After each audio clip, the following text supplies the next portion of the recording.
90% विवाह में, शादी विवाह के बाद पति पत्नी की लड़ाइयां होना कॉमन है, सामान्य बात है। साल 2 साल तक तो लड़ाइयां होती ही होती, क्योंकि नए हो ना तुम दोनों पति पत्नी, एक दूसरे को समझने में अब टाइम लगेगा। हम कुछ कहते हैं तो वो नाराज होती है, वो कुछ कहती है हम नाराज होते। क्यों? क्योंकि एक साथ रहने का अभी तक कोई अभ्यास नहीं था। अब धीरे धीरे आप हमें समझ लेंगे, हम आपको समझ लेंगे। एक दूसरे का विश्वास जीतने में टाइम तो लगता ही लगता है। और आजकल के लोग रिश्तों में बिल्कुल समय देते नहीं है। 2-3 साल भी सब्रता से निकाल लिया, सब्र रख लिया तो रिश्ते चल जाते हैं। और ये साल 2 साल 3 साल में यदि तुम उलझ गए तो फिर तलाक इन 3 साल 4 साल के अंदर। देखना, ध्यान देना, तलाक के केस ज्यादा कहां होते हैं? शादी के 3 साल के भीतर या 5 साल के भीतर। बस 5 साल भी यदि आपकी टिक गई शादी तो फिर टिकेगी। 5 साल के बाद के तलाक के केस बहुत कम है। क्यों जी, बात सही है कि गलत है? तलाक के केस ज्यादा कहां होते हैं? शादी के 5 साल के भीतर। यही स्ट्रगल है, एक दूसरे को समझना चुनौती है, यही जहर है। समुद्र मंथन में क्या निकला? विष। यही तुम्हारी गृहस्थी का जहर है, ये निकलने दो। यदि आज जहर निकला है ना, टिकाए रहो रिश्तों को, आखिरी में अमृत भी निकलेगा। टिकाए रहो अपने व्यापार को, आज यदि नुकसान है तो आखिरी में अमृत मतलब फायदा भी। हां, बनाए रहो अपनी नौकरी को, आज यदि अपमान है तो कल सम्मान भी होगा। होता है ऐसा। हर क्षेत्र में आपको पहले चुनौतियों का सामना करना पड़ता है, ये प्रकृति का नियम है, समझो इसे। हम लोगों ने हर चुनौतियों को स्वीकारा है और हंसते हंसते स्वीकारा है। सबके जीवन में चुनौतियां आएंगी, कोई माई का लाल बचेगा नहीं। धरती का नियम ही ऐसा है। इसलिए बाबा अपनी शादी को ना चुपचाप 3-4 साल गुजारो। 3-4 साल बाद अक्ल आती है लड़कियों को। कई बार तो तलाक हो जाने के बाद अक्ल आती है, अरे यार हमने गलती की थी। लेकिन अब पछताए होते क्या जब चिड़िया चुग गई।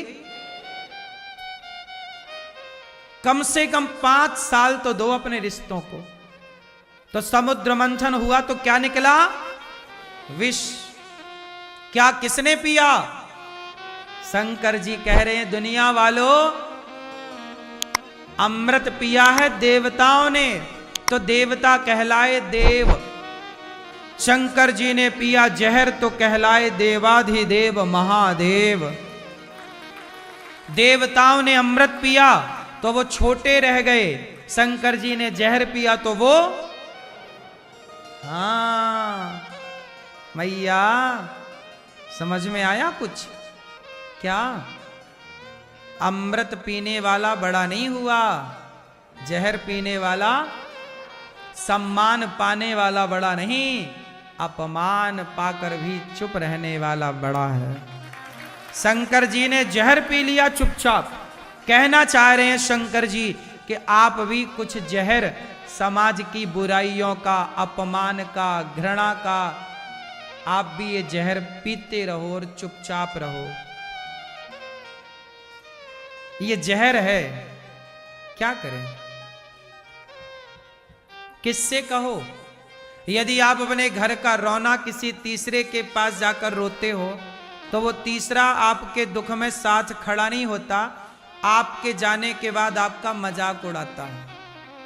यदि आप दुखी हो ना तो आप अपना दुख किसी से कहते हो, सुनो हम बहुत दुखी हैं, हम पर ये कष्ट आया है, हम किसी से क्या बताएं, हमारे बेटा ऐसा, बहू ऐसी, सास ऐसी, पति ऐसा, पत्नी ऐसी। यदि आपने अपना दुख किसी को बताया ना तो दुनिया के लोग रो रो करके और उगलवा लेते हैं आपसे। और क्या हुआ, क्या कहा पति ने? अरे राम राम, तुम्हारा तो जीवन बर्बाद कर दिया, तुम तो बिल्कुल गऊ हो, गऊ, सीधी साधी। उसे मिल गई है ना सीधी साधी पत्नी, इसलिए वो उड़ रहा है। हाँ मैं क्या बताऊं, मेरा तो भाग्य ही खराब था। आप सब उगल देती हो, वो लोग भी उगलवाते हैं, और आपके जाने के बाद बड़ा मजा आया, देखो इसका तो ऐसा है खसम इसका। ये दुनिया मतलबी है। अपने दुख किसी से ना कहा करो, अपने अपने घरन का दुख ना कहियो रोई। सुन इठले हैं लोग सब, बांट न ले हैं कोई। कोई नहीं बांटता, दो लोग इठलाते हैं। लोग आपका मजाक उड़ाते हैं। वो लोग 4 से कहेंगे, 4 10 से कहेंगे, अरे देखो उनका तो ऐसा चल रहा है। और ये दुख का समय ना कठिन होता है। यही है जहर। यही क्या है? यही जहर तुम्हें घूंट पीना है। शंकर जी ने कड़वा घूंट पी लिया और आप लोग पी नहीं पाते, 17 जगह उगल के आते हो। पति ऐसा मेरा, पत्नी ऐसी मेरी, सास ऐसी मेरी, और यही जहर आपको पीना रहता है। और आप लोग पी नहीं पाते, आप उगल देते हैं। कुछ बातें पचाओ, कुछ बातें भीतर रखो। सब बातें कहने की नहीं होती। क्यों मेरी मां? सही है।